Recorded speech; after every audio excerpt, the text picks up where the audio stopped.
जनतेच्या हक्काचा बुलंद आवाज। भारतीय संविधानाच्या जनजागृतीचा उद्दिष्ट नजरेसमोर ठेवून मुरबाड तालुक्यातील पत्रकारांच्या शिष्टमंडळाने मुरबाड येथून काढलेल्या संविधान जनसंवाद यात्रेचे केंद्रीय मंत्री रामदास आठवले यांच्या हस्ते दिल्ली येथे समारोप करण्यात आला। संबंधित संविधान जनजागृती यात्रेत शिष्टमंडळाने 10 दिवसात विविध ठिकाणी भेटी दिल्या। तसेच महाराष्ट्र सदनात खासदार सुरेश बाळ्या मामा म्हात्रे, खासदार मुरलीधर मोहोळ, खासदार बळवंत वानखेडे, खासदार संजय देशमुख, राज्यसभा सदस्य अजित गोपछडे, प्रदेश अध्यक्ष सीताराम ओहळ इत्यादी मान्यवरांच्या भेटी घेऊन त्यांना संविधान भेट देण्यात आली।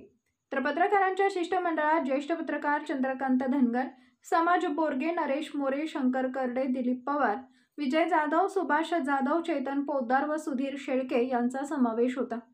नामदार रामदास आठवले यांनी पत्रकारांच्या शिष्टमंडळाला मनोगत व्यक्त करताना सांगितले की डॉक्टर बाबासाहेब आंबेडकरांनी भारतीयांना दिलेली घटना फार मोठी देणगी असून मीही संविधानाचा पाईक आहे। केंद्रीय मंत्री आठवले यांचे स्वागत पत्रकार शंकर करडे यांनी